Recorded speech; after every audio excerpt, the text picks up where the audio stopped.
Good morning. It's time for Cast Out of Bed for Monday, February 26th.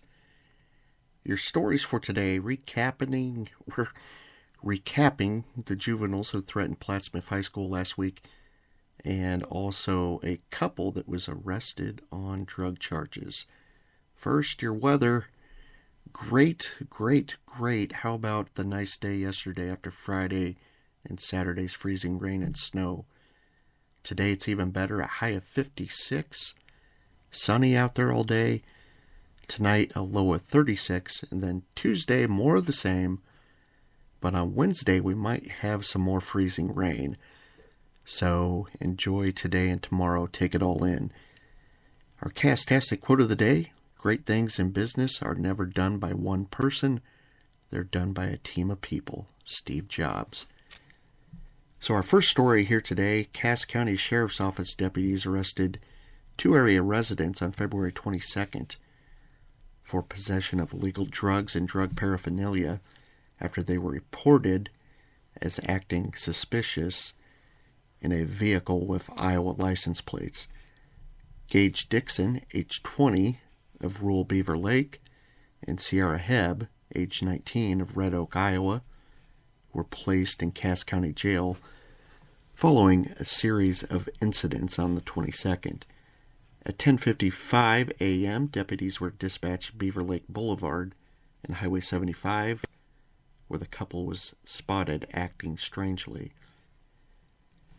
Deputies received another report from a citizen on Webster Boulevard who said Dixon identified himself before yelling obscenities and leaving the area.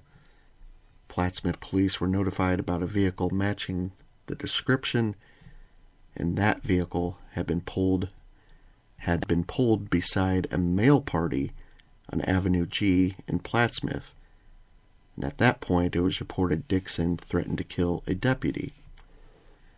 Then at 12:12 p.m., a deputy saw the vehicle traveling at a high rate of speed, and a chase pursued.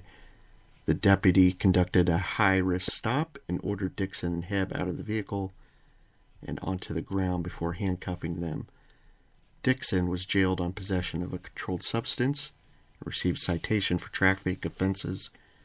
Sierra Hebb was jailed on possession of controlled substance and received a citation for possession of marijuana less than 1 ounce and possession of drug paraphernalia.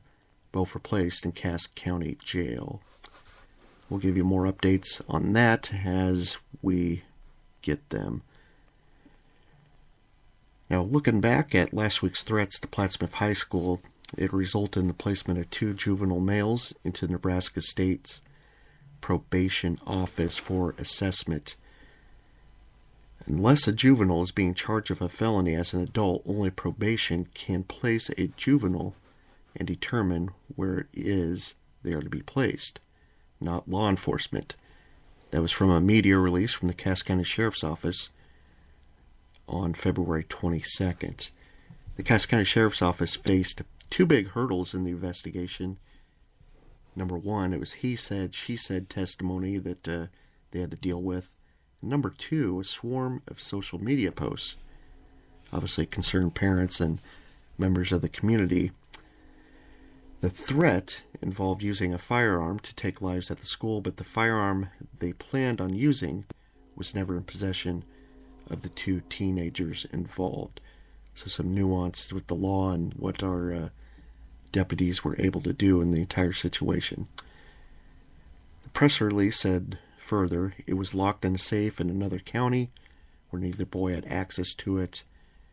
The integrity and focus of the investigation meant that we couldn't release details of the case to protective parents, which flared anger and frustration. For this we apologize, but our priority was always the protection of every student, staff member, and in the end, to reassure the parents that their child is in a safe environment in the Plattsmouth community schools. Well, we'll keep you updated on that as well.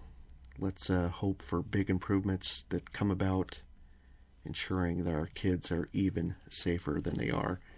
Our Cass County Sheriff's Office did a great job considering everything involved.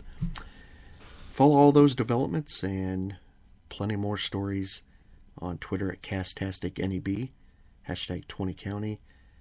And you can find everything on Facebook at Castastic Nebraska.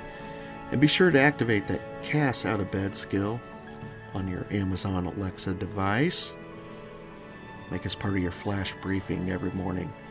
And of course, you can find us posted right on the Facebook page. Everyone, that's all we have for you today. Have a castastic start of your week, and I'll visit with you on Tuesday.